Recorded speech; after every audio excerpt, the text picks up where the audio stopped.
And good evening, and welcome to the Foreign Correspondents Club of Thailand. My name is Phil Robertson. I'm a member of the board.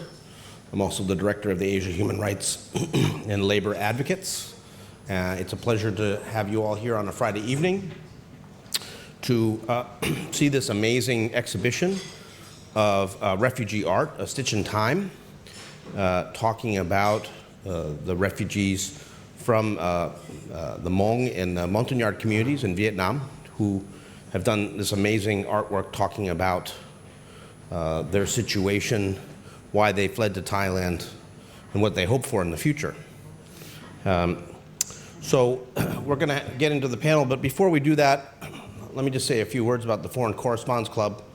If you haven't been here, we are a member club. It is very easy to join. If you join, actually, you get free entry to all events, as well as a 20% discount on food and drink. The pizzas are excellent. The beer is cold. It's a great place to work if you're in town. I use it as a co-working space on a regular basis, and it's quite a good community of folks. Let me just say a few words about upcoming events before we get into the panel discussion.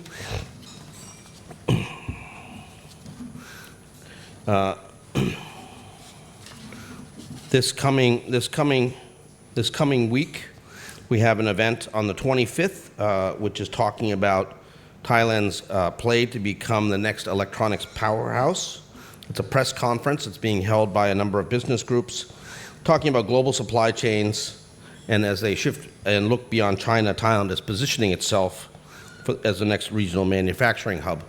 If that's something you're interested in, there'll be a press conference here on the 25th of June at 1:30 p.m. And that's free and open to the public. Wednesday, the 25th, in the evening, we're going to have an event about holding the Myanmar military accountable, ILO Article 33 sanctions against the SAC junta. And this talks about the actions that were just taken at the International Labor Organization in Geneva earlier this month, imposing Article 33 sanctions under the ILO Constitution against Myanmar for its continued violations of forced labor and violations of the right to freedom of association and collective bargaining. And we'll hear from senior trade union leaders from Myanmar who are living in exile, members of the opposition National Unity Government, a member of a former staff member of the ILO who used to lead the ILO office in Myanmar. And then on the 26th of June, we're going to have an event on the evening talking about the case of Australian journalist Cheng Lei, who you may know is an Australian of Chinese ethnicity who was working in Beijing for the state broadcaster and was suddenly arrested and imprisoned, spent more than 3 years in prison in China. She's just come out with a documentary and a new book, and she's going to be joining us online to talk about those things. So that's on the 26th. And then moving to the next month, the 4th of July, we'll have another photo exhibit. After these amazing artworks come down, we'll have a new exhibit of photos from the Myanmar earthquake. In exhibit 7.7 Myanmar earthquake, talking about the sort of things that the photojournalists saw. We'll have a panel, and we'll actually have those photos here. Now, I should also mention, before I start discussing our panel tonight, that these artworks are for sale on the wall. So if you're interested, please take a close look at them. Speak to Gerda, who has done the amazing work to bring them here to the FCCT, put them all together, done some incredible work, with the refugee families, talking about their stories, which are also reflected on the walls there, explaining what they were thinking about as they were creating these triptychs.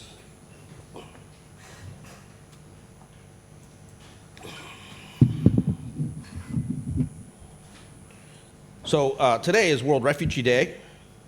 You may not know the first World Refugee Day was celebrated in June 20th, 2001.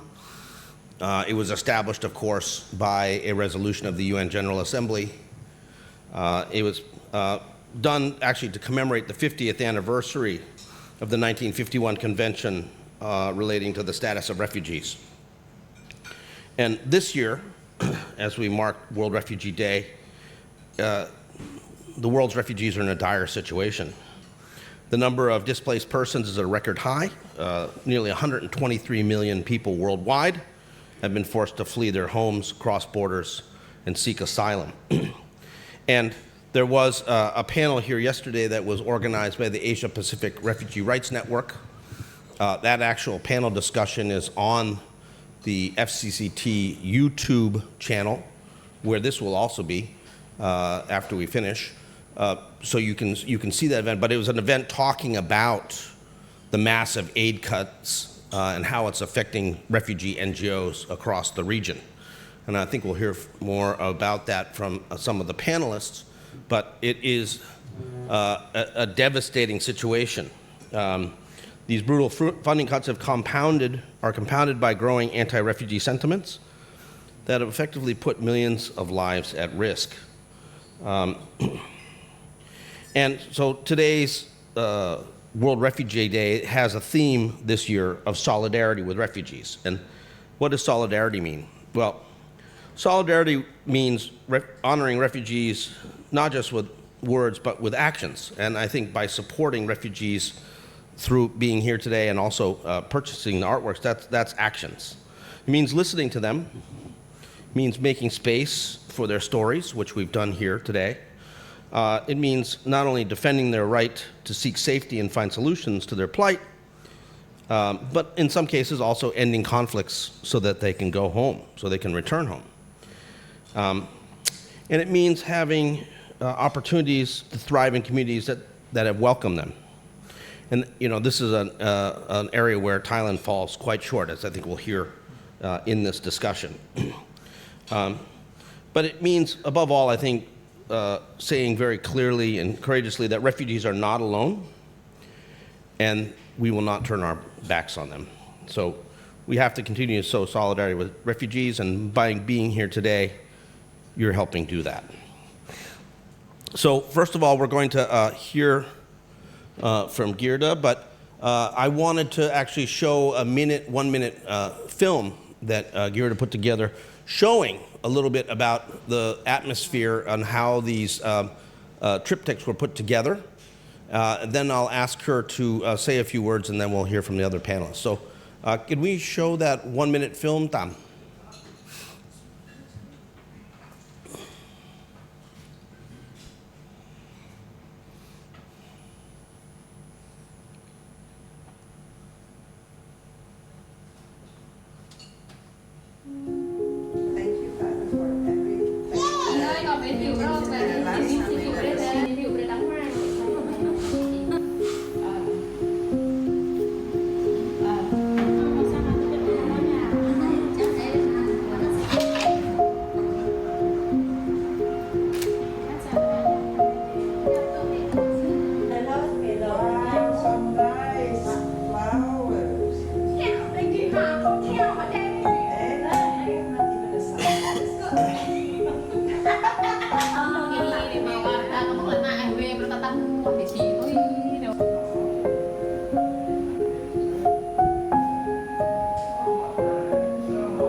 Great. So, Gerda, tell us what was going on in that film and what you've been doing, why this is important. How does this fit with the idea of World Refugee Day and solidarity? Please share your thoughts. And please speak close to the microphone. All right.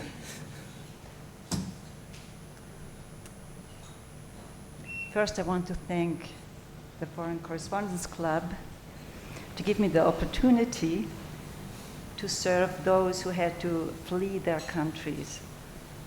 Just seeing that little movie, I feel like they're my people, love them. I just love them. Put the microphone closer to you. Even closer. All right. There you go. Right. Thank you. This is better.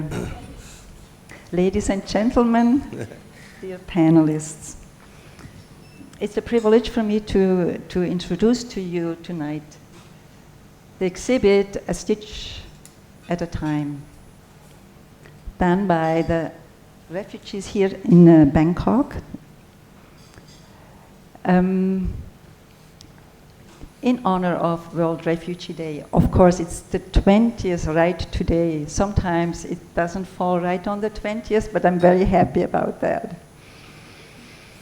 My name is Gerda Liebmann.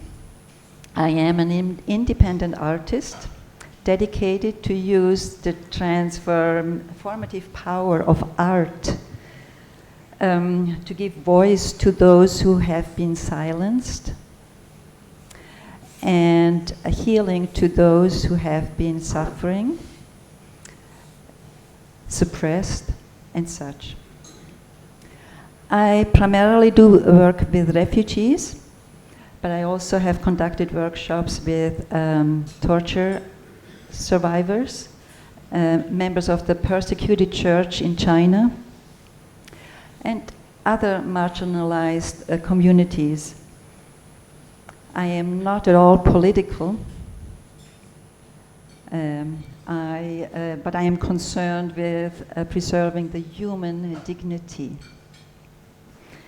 There are about 6,000 refugees in Bangkok, coming from about 40 different countries. Represented here are two people groups from Vietnam, the Montagnards and the Hmong. The Montagnards come from the central highlands of Vietnam, and the ones who have participated in this project are the ethnic groups Charai, Ide, and Panar. The Montagnards are indigenous to Vietnam, but the Hmong, on the other hand, they have migrated from China into Vietnam and other countries, and other surrounding countries, and they've settled more in the northern part of the Central Highlands. And the thing that surprised me, it shouldn't surprise me because I'm from Switzerland and we have 4 different languages, but it surprised me that when I was conducting the workshops, that some of them didn't understand each other. They had different languages, and the languages were very different, so that there was no way to really understand each other. But both of these groups fled their country because of religious persecution. They are all Christians. They also left their country because of land grab of the government and forced evictions. They had to leave everything behind. I mean, we know that about refugees, but I just want you maybe try a little bit to think about it, to leave behind everything. Friends, family, opportunities, pets, their land, their communities, their country. They left everything in search of a better life, in search of safety. But leaving everything behind, that strips them of their identity, right? So there is no, they come here traumatized and extremely vulnerable. And this is where my passion starts, right? I really have compassion for their situation. I conduct therapeutic workshops, art workshops, lots of painting, but also embroidery and photography and other things. And the funny thing about these art lessons or art therapy sessions or group sessions is that it's not important anymore. Language is not important anymore. It becomes more secondary because the feeling of community and the, being together with each other and encouraging one another, it takes over in a group setting. Also, talking about language, the Vietnamese are not the only ones I do these workshops with. I do it with Pakistani, Sudanese, Afghans, Burmese, etc. So I'm glad to know English at least. I usually have an interpreter, but an interpreter only needs to be there to introduce the project. And then art becomes its own language. I try to make an environment where people feel safe, where the individuals realize they're not alone in their struggle. There is a community there. We pray together. We laugh and cry together. The workshops are held in the homes of the refugees, so that they don't have to travel or spend any money traveling. Also for their safety, they are afraid to go out and being caught by the immigration police. So that the creativity of the participants is enormous. They bring their own traditions and creativity and talents and incorporate them into, let's say, into the embroidery pieces or other pieces that we make.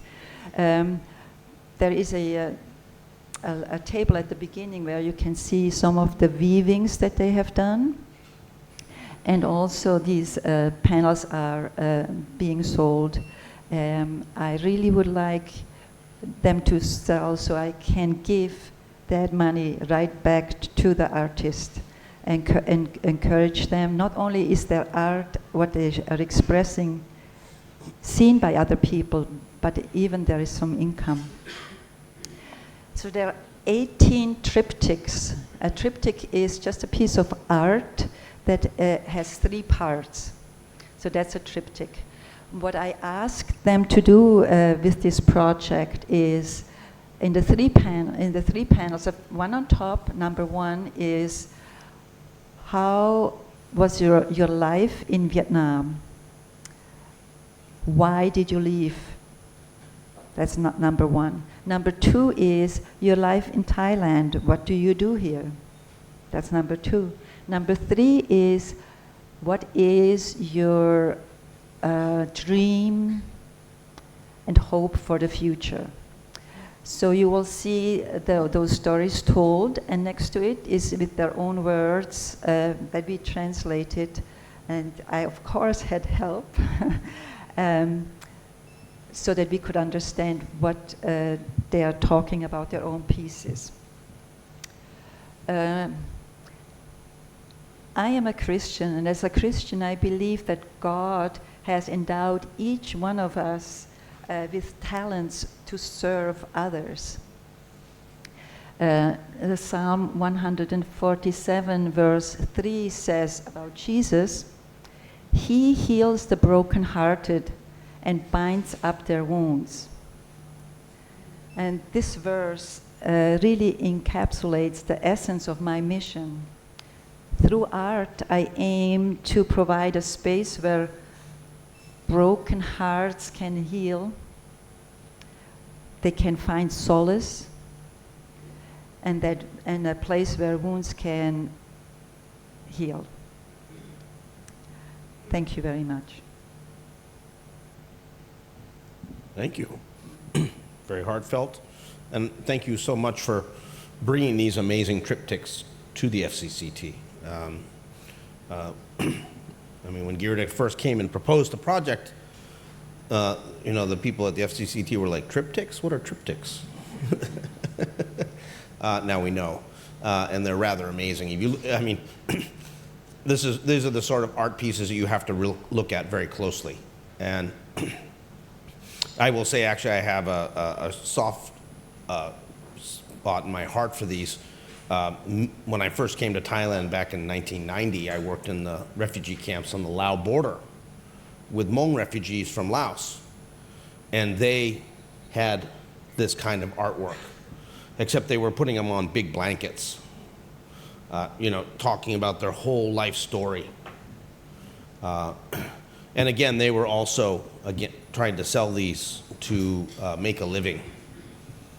Of course, at that time, there wasn't any online sales. There wasn't an internet.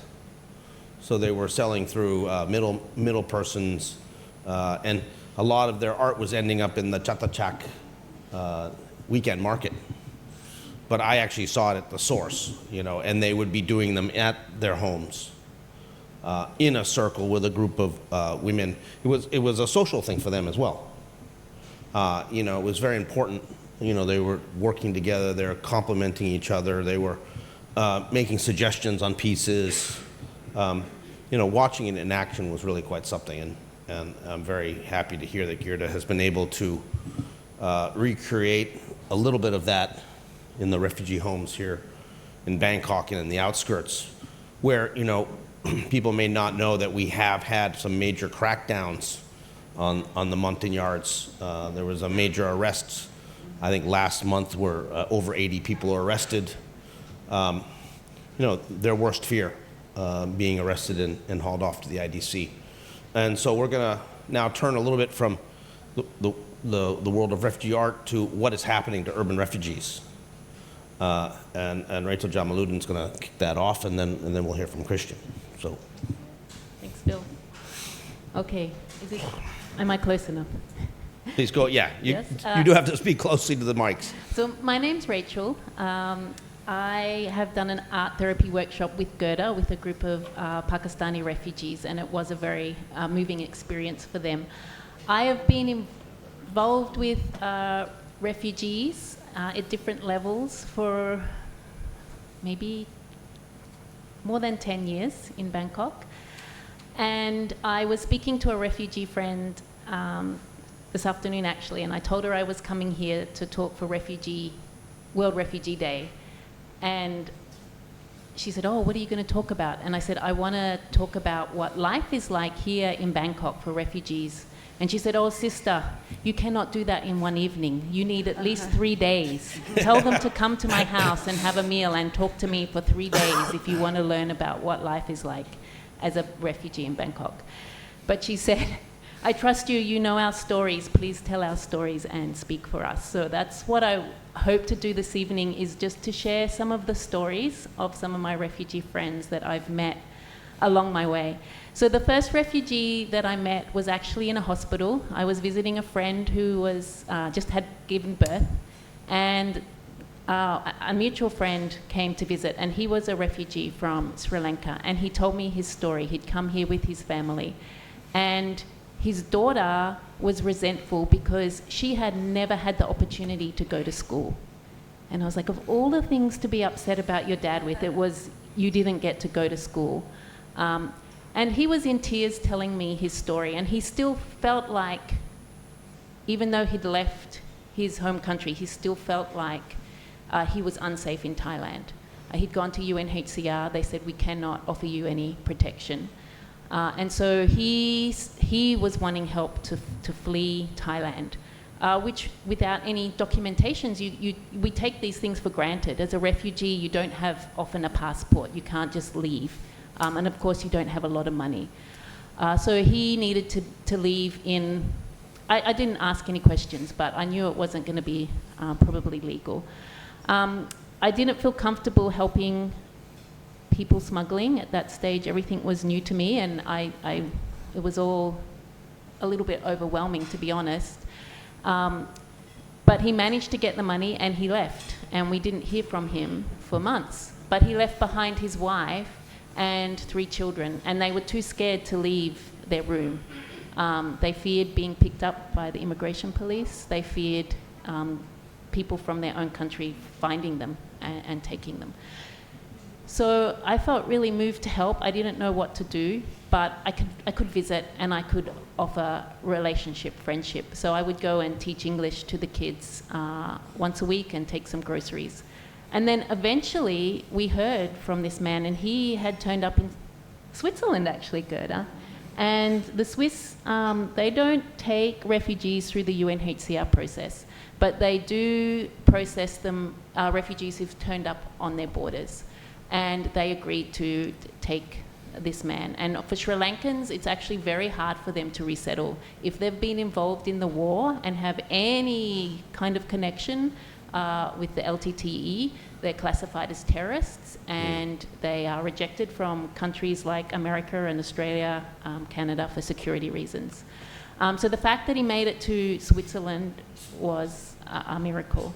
And they agreed to take his family as well, the wife and the children. And the Swiss government bought tickets for them. And I went to the house to take them to the airport. They needed a fine, so that's the other thing. They were able to get the documentations through IOM, International Organization of Migration, help them with their documentation. But because they were here illegally, and you have to pass through immigration, so leaving is a problem. And we understood that they needed to pay 20,000 baht fine money to immigration at the airport. So I went, met them at their room, took them to the airport, their whole life in 3 suitcases. They were adamant that each suitcase was under 25 kilos, but I've traveled a bit and I knew that they were definitely at least 40 kilos each. And I was like, are you sure this is, yes ma'am, it's only 25 kilos. I'm like, okay, well, let's see how this goes. And of course we had the big issue at the check-in because the airline would not let them on the plane. And when all of your belongings are in 3 bags and this is your life, I get it. What do you leave behind?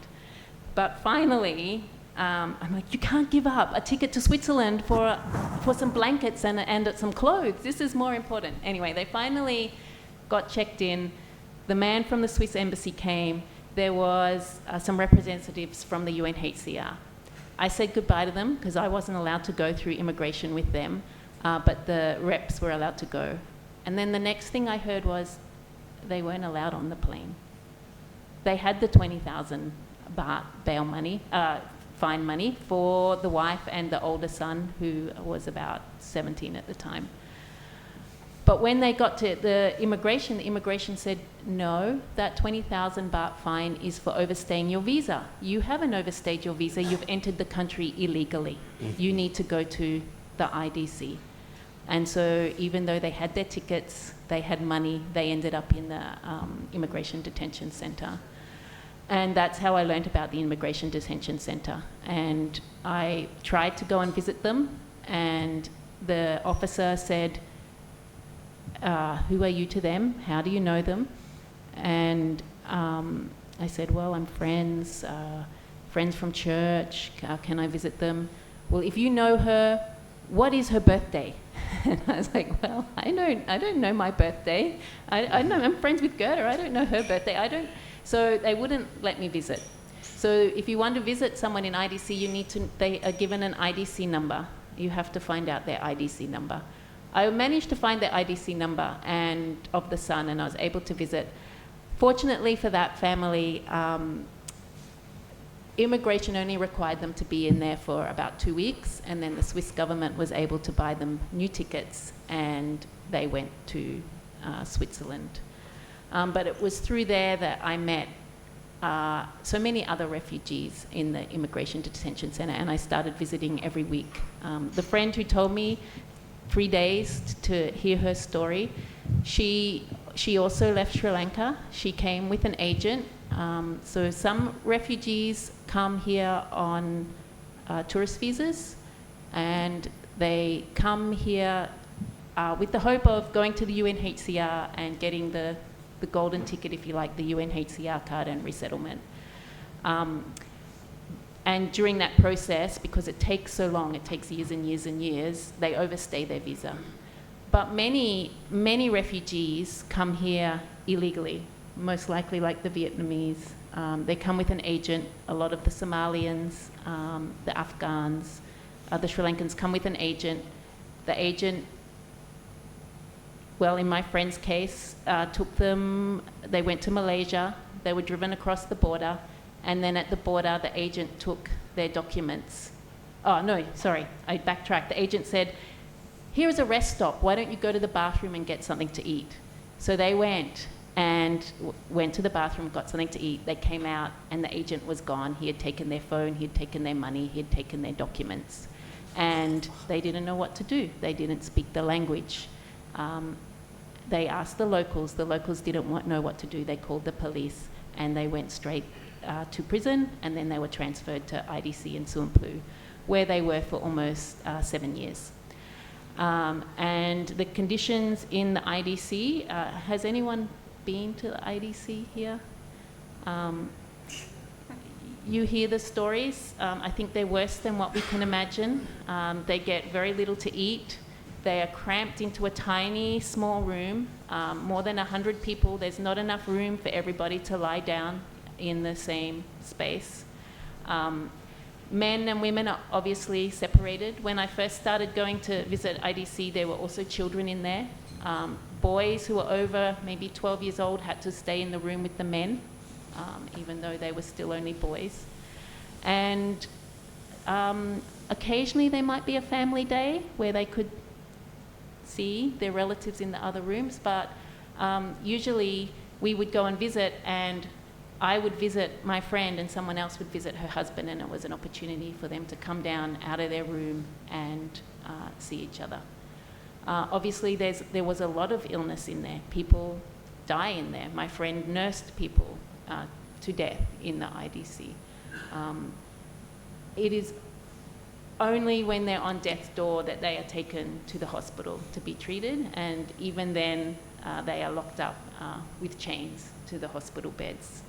Another woman whose husband I sometimes visited in IDC, he was suffering mentally, as you can imagine, being in there for so long.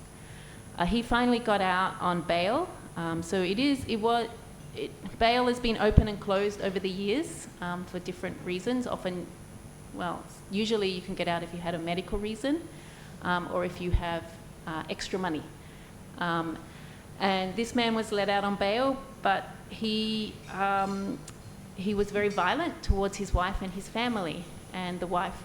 So this is another issue for a lot of domestic violent cases for refugees living here. There's a lot of stress, a lot of depression and mental illness, and not a lot of support, not a lot of psychosocial help.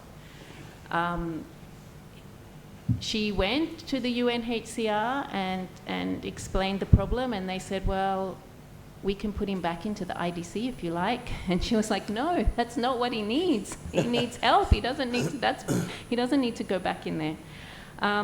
So I guess, yeah, the everyday lives of people, there are so many issues, so many things that we take for granted. The fear of being arrested, just for those who are outside of IDC, it looms over you every day.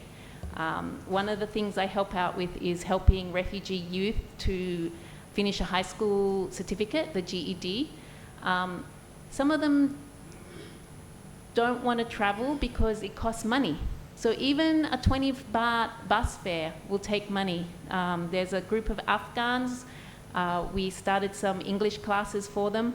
We thought it was relatively close. It was a 9 baht Songtao fee to the Life Raft office for English classes, but they didn't even want to spend the 9 baht. They were walking for an hour in the middle of the day to come for English classes. So that's how little money they have, but that's how desperate they are for community and for an opportunity to learn. I think I'll stop there. I could keep talking probably for 3 days, but Phil said around 10 minutes. So. Well, you can speak a little bit longer if you want, but we will have also questions and answers afterwards, so we can speak about that. So I did just want to say actually that there have been services for refugees who do get that card, so there is the UNHCR obviously helps process people with the hope of them being able to go to a third country. The UNHCR says only 1% of refugees get to resettle, 1% worldwide. Now, with the changes in political climate, so the majority of refugees who are being resettled from Thailand were going to the US. They are not taking any people at the moment. A lot of refugees, particularly Pakistani Christians, were getting private sponsorship to go to Canada through churches in Canada. The Canadians accepted too many people and have said, we don't have enough houses and schools and hospitals for all these people. So they're no longer taking people through private sponsorship. So that means there's very few opportunities for resettlement at the moment. UNHCR funding's been cut almost by half, so that waiting time to get processed for whether you get refugee status is even longer, about double, and then the waiting time on top of that is even longer again. 10 years probably on average. I think it will be a lot longer now. There were some JRS who spoke yesterday, and BRC have been able to offer some services for counselling, particularly psychological counselling, gender-based violence support. A lot of those services have been cut since the funding cuts. Another organisation host, there's quite a number of children who come by themselves, Somalians, Afghans who come here, 15, 16-year-old. Host was supporting a lot of the unaccompanied minors. They're shutting down completely. So their funding is gone, and there's no longer anyone supporting the unaccompanied minors that I know of. It keeps changing every day. Education is also a difficult opportunity for children. They are allowed to go to school here, but if you don't speak Thai, then you have to start at year 1. I know a Palestinian family, their children went to school here. She started in year 2. She went all the way through to year 12, graduated almost at the top of the class, speaks Thai, writes Thai, reads Thai, but she cannot get a high school certificate because she started when she was in year 2, not in year 1. So that's why the GED is quite popular among refugee youth, because it's an opportunity for them to get the certificate, and hopefully if they get to resettle, or even in Thailand, maybe have the opportunity to study at university. BRC was offering, Bangkok Refugee Centre was offering classes in Thai and basic maths and science and social studies to prepare students to go into Thai schools. Their funding was completely cut. They closed down their program for about a month, and then they've managed to source some more funding, and now they're opening up about 50% capacity. They did have about 50% of registered, so this is the registered, the people whose cases are closed or asylum seekers, I don't think are included in this number. But about 50% of refugee children were going to school in Bangkok, of the urban refugees. But now with the funding cuts, BRC was able to offer support for transport and stationery and uniforms, but that's been a lot limited. They're only able to support children at 30 schools now, as opposed to about 100 that used to be. So these are some of the challenges that our refugee friends are currently facing. And yeah, I don't know what else to say on that, but yeah, it's still. No, it's a very sobering situation. I remember there was a group of Uyghurs who were being held at the Mukdahan IDC, I remember very clearly, and they escaped. This is a number of years ago. And they were all captured and all beaten senseless by the immigration officers that caught them. Basically beat them until they're unconscious. And then they were prosecuted for destroying state property because they had destroyed a CCTV camera as part of their escape. And so then they were taken into court, and they were tried and sentenced, and they're serving, I think it was a 6-year prison sentence for destruction of state property.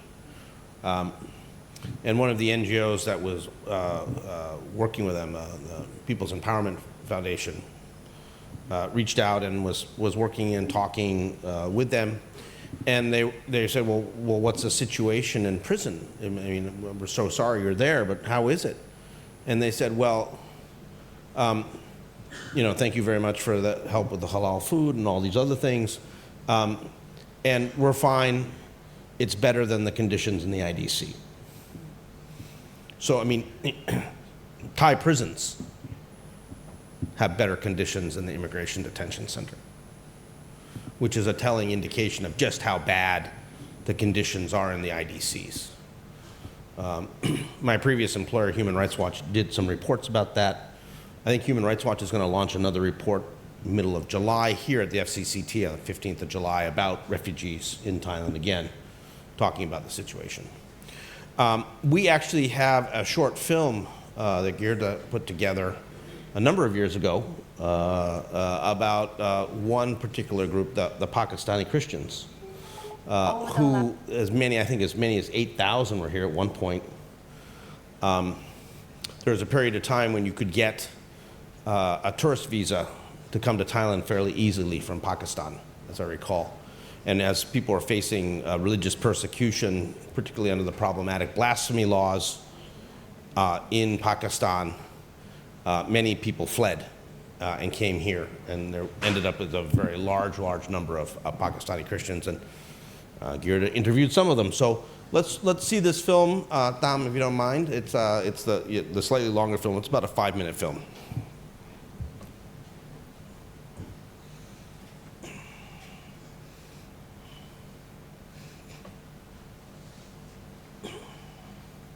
Over the last 3 years, more than 8,000 people have left Pakistan to flee religious persecution. Most of them have become asylum seekers in Thailand, waiting for the UNHCR to grant them refugee status. 2 families shared their stories with me, and one pastor was willing to speak if his identity was hidden.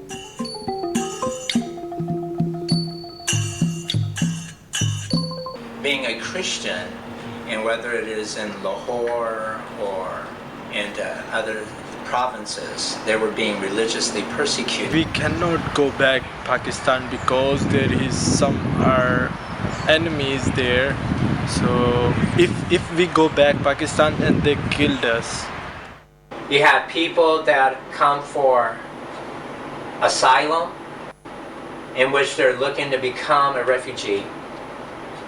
They're living week by week through money that they can get somewhere or another. There are some organizations that have tried to help, but there are over 8,000 Pakistanis in the country of Thailand. So some are still trying to find jobs, the families are still supporting them back in their country. And then once again, there's some organizations around the country that try to help them with food and such. It is illegal for an illegal immigrant to have a job in the country of Thailand. So what they usually do is their families back home, they support them. They will send money in so that they can get rent, or that they can buy food or clothing while they're here. They said to my dad, don't preach here. If you preach here, and they killed my dad and my family too. In the past 2 years, the immigrants trying to come over from other countries, trying to flee religious persecutions has tripled. And so many countries are being inundated with refugees coming in or immigrants trying to come in, that now several countries are having to stop because they can't take care of the flood that's coming in. I am Pakistani, persecuted Christian. I'm a persecuted Christian. I am a persecuted Christian. A persecuted Christian. I am a persecuted Christian. Many of the families are afraid to go out. They stay at home. They stay wherever they're living at because they're afraid of arrest. Most Pakistani Christians have overstayed their visa. They are now in the country illegally. If the Thai police finds them, they are put into the Immigration Detention Center, for short IDC. My dad is Immigration Detention Center, and there have some food problems. There have a lot of people. And so in IDC, you have people that's been into the International Detention Center for up to over a year. And they send them back to Pakistan, but they're not willing to go back because they're still afraid of religious persecution. I was introduced to a family who is frustrated with the slow process of their case. The parents were detained in the IDC for 3 months, and the 4 children had to fend for themselves. They now live in constant fear of getting sent to IDC again or back to Pakistan. When we were in IDC, I got very sick of an infection because I was there with a lot of other people, and it was much too hot inside. There weren't enough fans. It was really very difficult to stay there, and we slept on the floor. We didn't have any pillows, not even any sleeping mattresses, and there wasn't space to sleep. We survived in IDC with difficulties and depression. The first day we arrived in IDC, the police took us in one room. I never forget that night, the circumstances we faced. No one can live like that, and no one can eat like that. And the temperature was really hot inside. And in one room, there were 199 men. We stayed and slept together. And after 2 or 3 days, they took us outside for exercise so that they could clean the room. Despite this, people got infected with diseases. There are a lot of people in IDC. There are children, adults, and elders. They didn't have any mercy on us, and it is really difficult to live in IDC, even for just 1 day. We are still waiting for the interview, or we're still having an appeal for something. We don't appeal for food or money. Only Thailand to pass the project. Only we pray that God take us from Thailand to another country. Other countries. To Not make go us back to safe. Pakistan. Not go back to Pakistan, but keep us safe. What is in the future for the Pakistani? One, for United Nations, for the Thai government to make a law that governmentally recognized refugees could be allowed to work in the country of Thailand. For asylum seekers, there's not an answer. Just prayer. The only way to help them is stop the persecution of Christians in the country of Pakistan. And that will take the whole world to work together to stop that.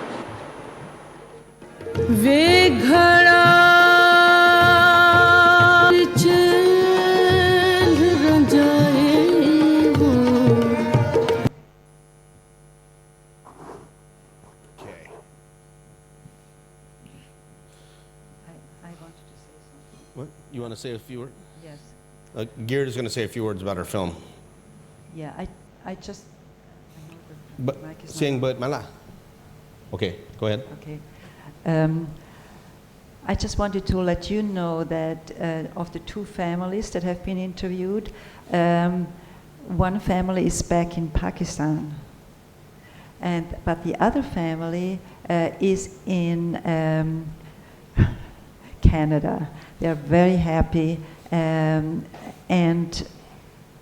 they are very cold, but they are safe, and they've been there now for 3 years, and it's a wonderful success story to have. That's why I didn't need to pixelate their faces. Yeah. Thank you. Okay, so now we're going to turn to Christian Benestat.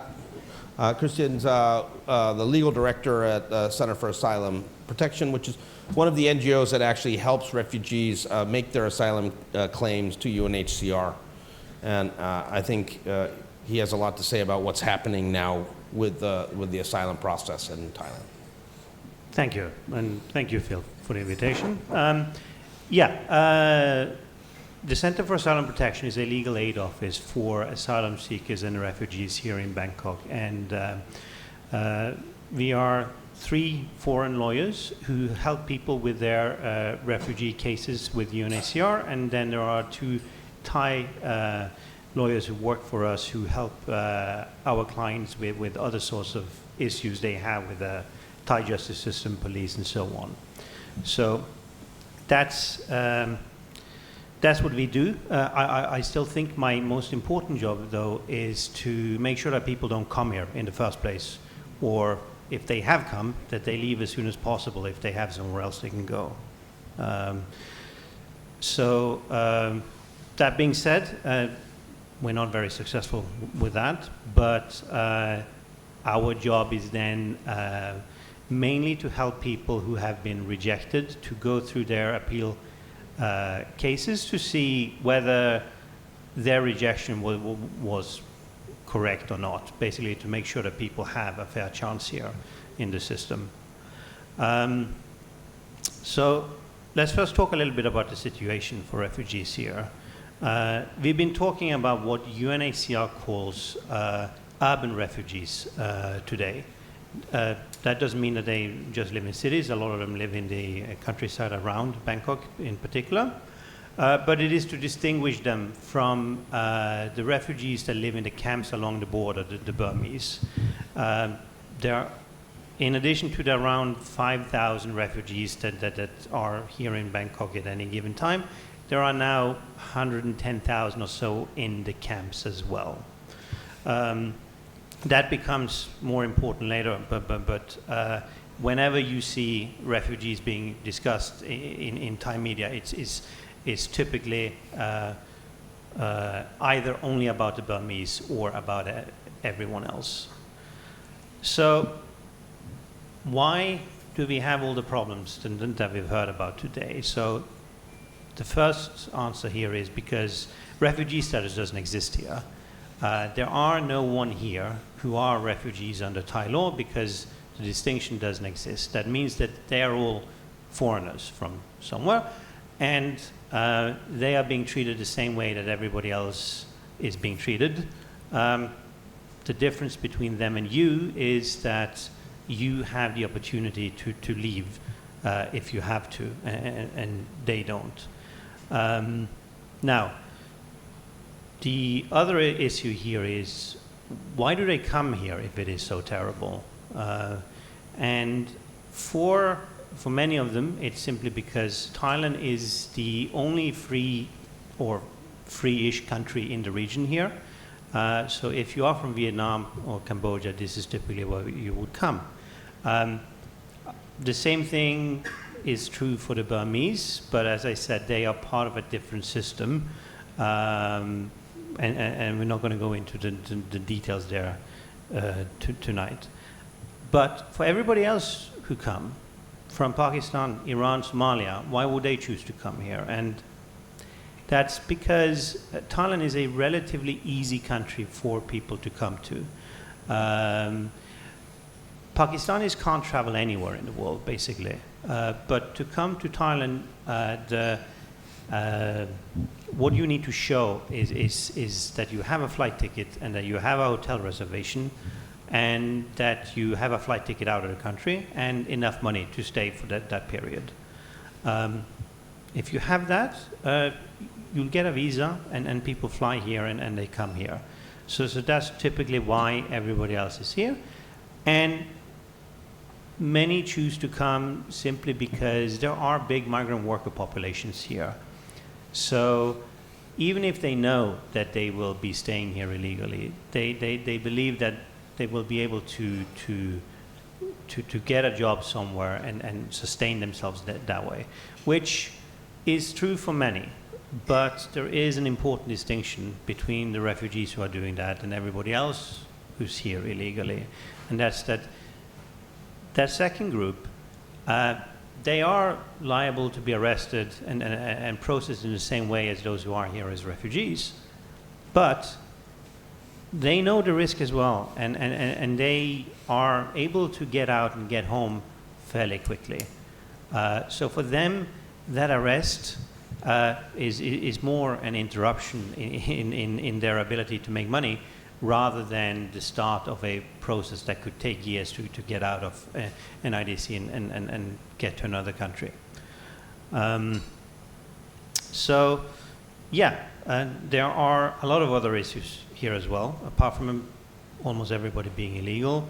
There is no opportunity for legal work. Because you have no documentation, you do not have access to banking either. So getting money, even if you are being supported, as some people are from abroad, that's difficult and very expensive. And usually you'll have to rely on agents receiving money on your behalf as well, which adds to the cost, of course. By law, there are also serious restrictions on transportation, on living.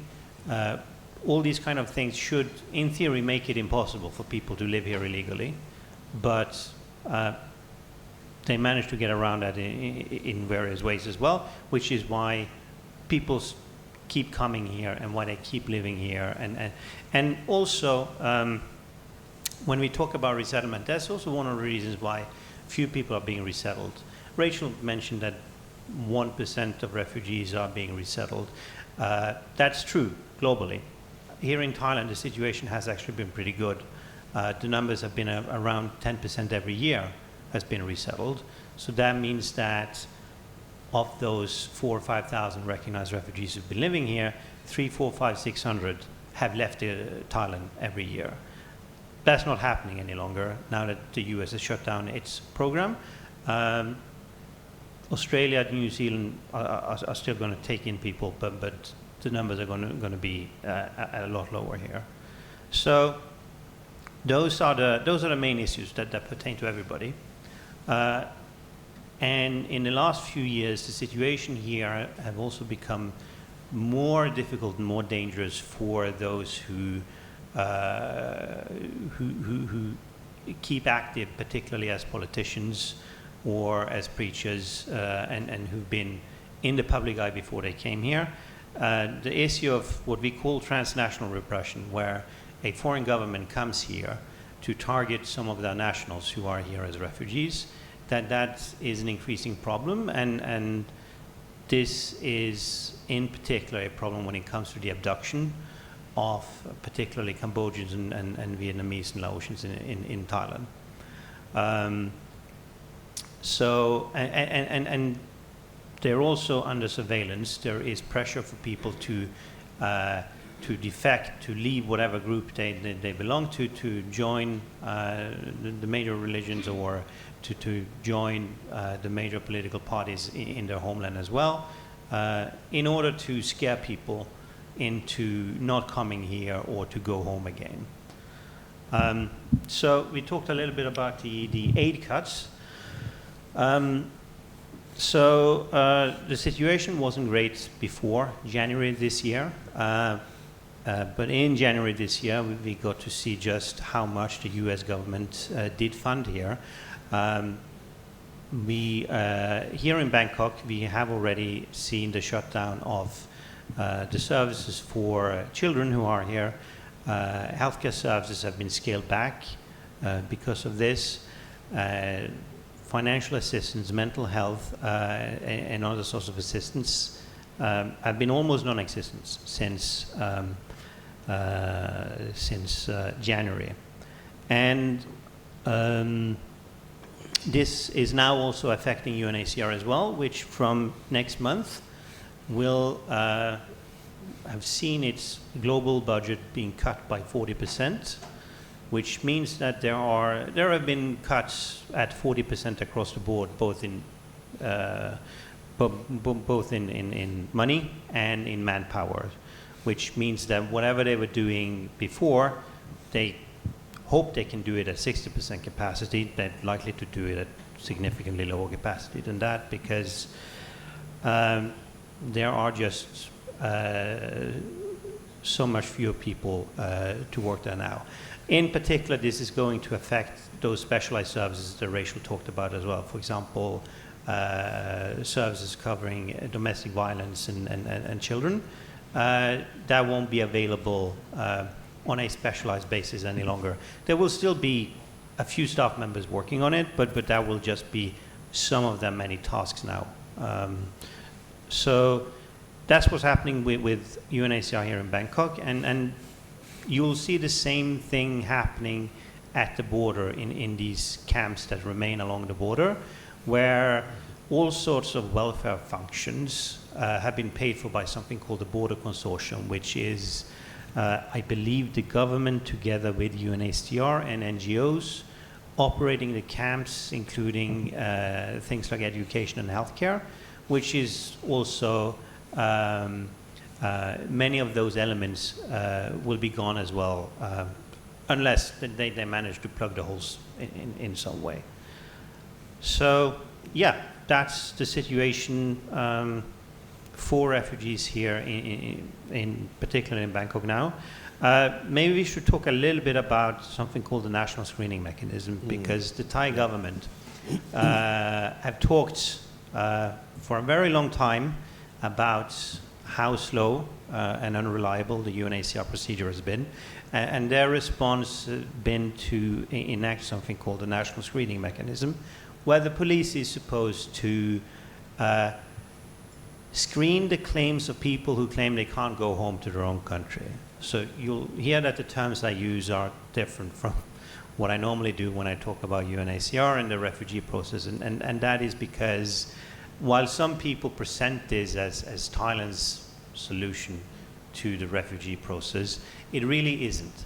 It is simply a way for the police to allow people who have credibly established to the police that they can't go home, to allow them to remain to remain free on bail and not to be deported to their home country, which is the only benefit that this screening mechanism confers.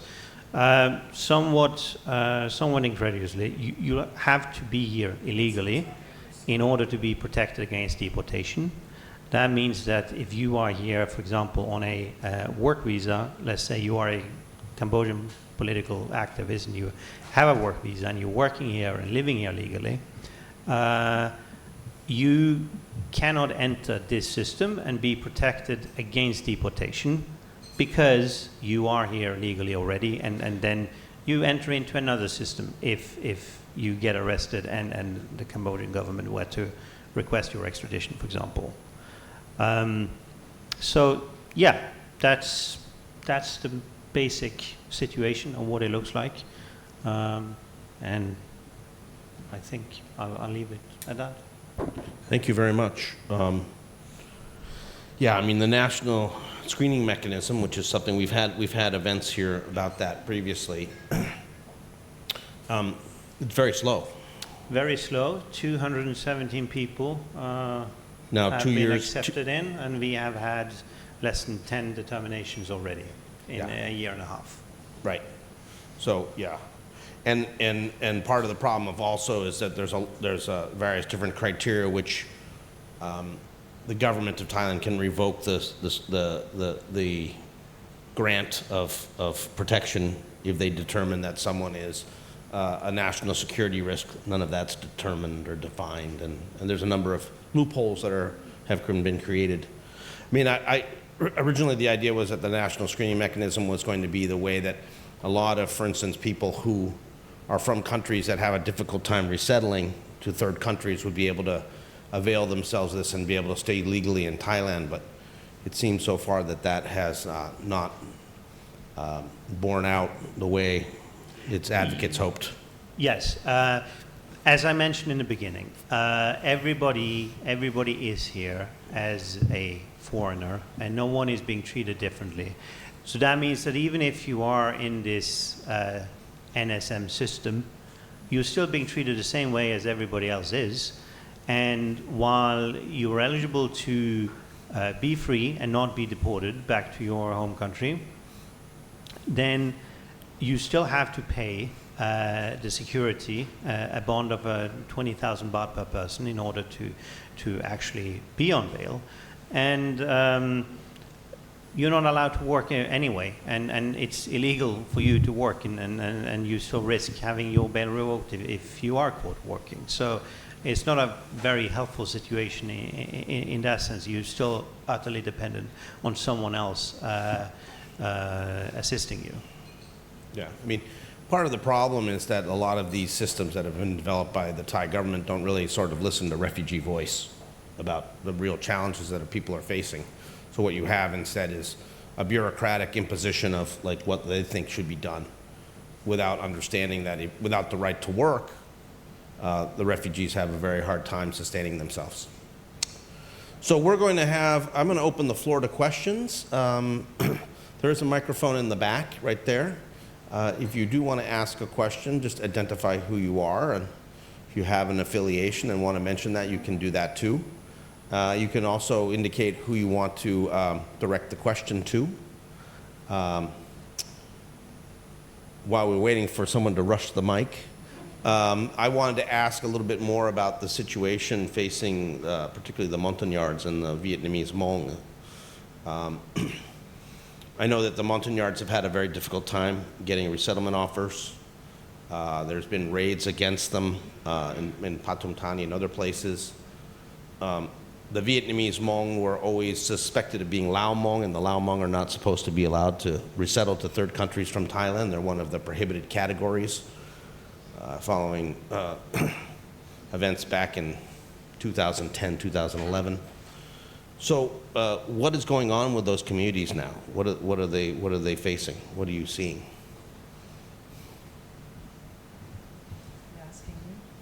Well, I mean, I may ask you, but I mean, I'm asking anybody who wants to answer. Sure, I can talk a little bit about that. We work a lot with the Montagnard population as well. They are, the Montagnards are a number of Vietnamese ethnic minorities. And as Gerda mentioned in the beginning, many of these people have come here because they are Christians and they have been persecuted back home for operating house churches and so on, which is in violation of Vietnamese law on the exercise of religion, which recognizes a few churches that they simply do not want to belong to, and in return the police have then targeted them quite violently sometimes, which means a lot of them have fled here over the past few decades. Occasionally there have been large-scale raids in the areas where they live, typically out in Nonthaburi, where you might see the police targeting, for example, workplaces, and so on in large raids. A couple of years ago, there was a major raid on some communities where people were living, where people were simply rounded up in what appeared to be an exercise to figure out who's actually living here, where a number of different police units, intelligence agencies, and elements from the defense forces participated in. And now, lastly, there was a major arrest of around 60, 70 people in February, because there happened to be a by-election happening nearby where a group of them had gathered for a memorial service. Now, Montagnards might seem disproportionately targeted, but there are also a very large group of the refugees here in Bangkok. So if refugees are targeted in some way, then there's a high chance that they are Montagnards as well.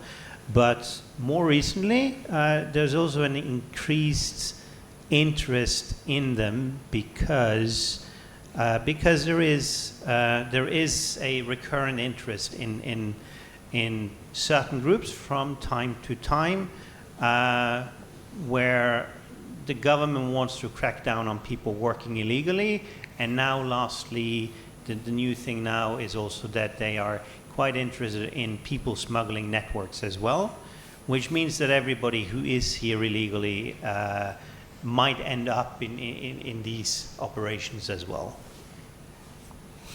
Yeah. Yep, your thought? Yeah. I just want to mention the raid that was a couple of years ago, not the one in February, at the montagnards at Bang Yai. I have been close to a lady whose husband, her sister, and her son, who was at that point 2 years old, was taken to IDC. She was pregnant, and her husband was hiding her in a closet, and she actually got away. Although she got away, she was pregnant and alone, without husband, without sister. Also her son, this is the thing that really got me very upset when I visited the husband, and no, when I visited them to see the children in there. That was horrible. They don't do that anymore, but then at that time they did. But this woman, this pregnant woman, I was there trying to be supportive to her. She did give birth with her husband in IDC, with her sister in IDC, with her son away. They took him out and put him in a children's home. But she was alone. I was able to find a place for her at a pastor's house, and they would take care of her. But I just want to mention this whole story to tell you the good ending to it. She is one of the artists. She did one of those stitchings. And now the whole family, he got released. The whole family is now in America. They are safe. And I'm so happy to tell you success stories, because there are very few. Thank you. Please, go ahead. All right. My name is Matthew, and like Rachel, I'm also with Life Raft. And actually, Gerda, that story is so important for me as well, because one of the very first times I went to the detention center was to take a photo of that newborn baby to the sister who was being held there. And here we are all these years later, so look at that. With that said, Christian, my friend, this question is directed at you. So we've seen now a number of people coming, a lot from Pakistan actually, on business visas. Some of them knowingly, understanding that it was an agent and a shell company. There's no business beyond registered on paper. Some of them surprised when they arrive here. But for people who are, for refugees, asylum seekers who are here in the city already, they have a work permit, they have a business visa, but there's no actual work to be done. It's not legitimate other than registered on paper. What would you say to people in that situation in terms of what their next step should be?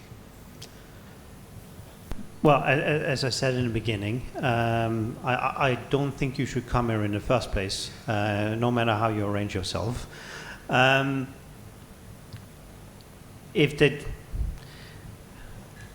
understand that people are doing what they think they need to do in order to survive here, but at the end of the day, there are still rules and regulations that they have to follow, and that's another thing. You might have seen that in the news in the past few days, that there is another crackdown led by the Department of Labor for now for people doing, for foreigners doing work that they're not allowed to do.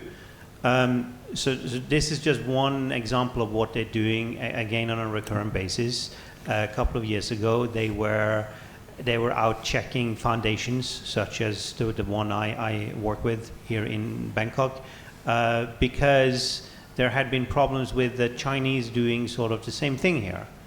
So it's something. It's something that risks putting you in more harm, than the benefits you think you're getting from it. at the moment here. Again, I can't speak to what they're actually doing because it's not something that we've been working on, but this is just generally what people are doing in order to stay here. The rules and regulations are very clear, and as soon as you are in violation of those and you say that you can't go back to your own country, then you don't really have a way to get out of the predicament you've created for yourself. Yeah.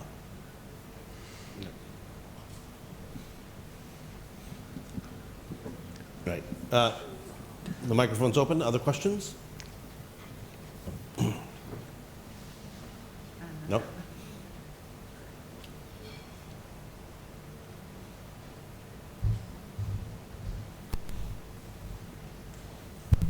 Hi, my question's to Gerda, I think. Just with regards to the Pakistani asylum seekers here, what extent of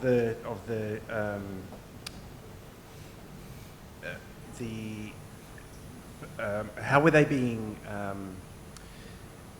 persecuted basically in Pakistan from the film? I was just wondering, having, you know, I'm a freelance photojournalist, have been in Pakistan multiple times, and I know it's certainly the Christian portion of the population there is very small, but I was just wondering what sort of persecution they were facing while living there, which meant they had to come here, basically. Okay. I can take that if you want me to. Putting back on my former Human Rights Watch hat. Pakistan has very broad blasphemy laws. And so what has been happening is that people file accusations against Pakistani Christians, claiming that they've said something against Allah, they've done something to a Quran, they've blasphemed in some way. And as a result of that allegation, the police then act and will arrest whoever the alleged perpetrator is. Now, in a number of these cases, I mean, so you know, that of course creates turmoil and massive problems for the family. In a number of cases, you know, the case goes to court, and in fact, it's found that whatever was alleged is not true, and the cases are dropped, or the charge is dismissed. But what subsequently happens is vigilantes then, through the blasphemy trial and all this, know where these people are, know who they are. And there have been a number of extrajudicial killings of people who are alleged to have blasphemed, even in cases where they've gone to court and been acquitted. So the feeling was that if you're accused of blasphemy, it's like a death sentence. You're either going to end up in prison, where you'll be in prison as a blasphemer and subject to attacks in prison, or even if you beat the charge, you will face attacks from the community. And it was pretty consistent. You know, there are a number of cases where, you know, as soon as the person was released, you know, within a day or two, their family house was being attacked, they were being killed, their women were being, wives and daughters were being abused, the whole thing. So a lot of people started to recognize if they get accused of blasphemy, time to go.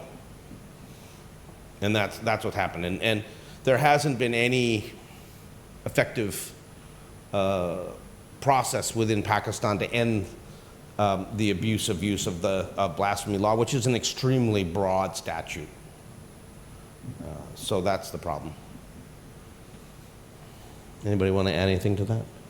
Yeah, so that's something that affects the Christians in particular here, but about half of the Pakistanis who are here as refugees are also Ahmadis, a particular Islamic sect that is not considered Muslim by by the mainstream Islamic sects in Pakistan. So they are also liable to be accused of blasphemy, but also a lot of their practices are outlawed. They are, for example, not allowed to celebrate Eid because that's a Muslim holiday, and as non-Muslims, they're not supposed to do that.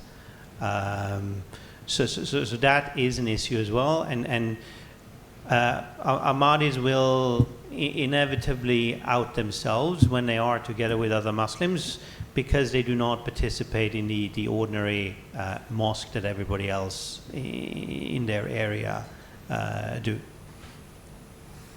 Yeah. There's a lot of Ahmadis who have had to flee here, and they're accused of blasphemy too. But a lot of times, there's not even an accusation. There's just attacks because they're recognized as Ahmadis in Pakistan.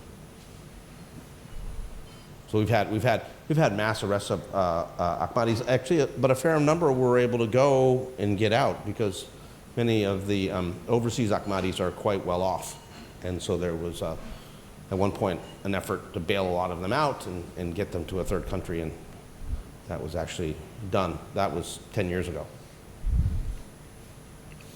Okay. Any other questions? Does folk on the panel want to make a final comment? No? Well, if not, thank you again very much for coming. Thank you for participating in the panel, illuminating some of the problems that the urban refugees face. If you hadn't had a chance to take a look at the amazing triptychs, please do so. And have a good evening. Thank you very much.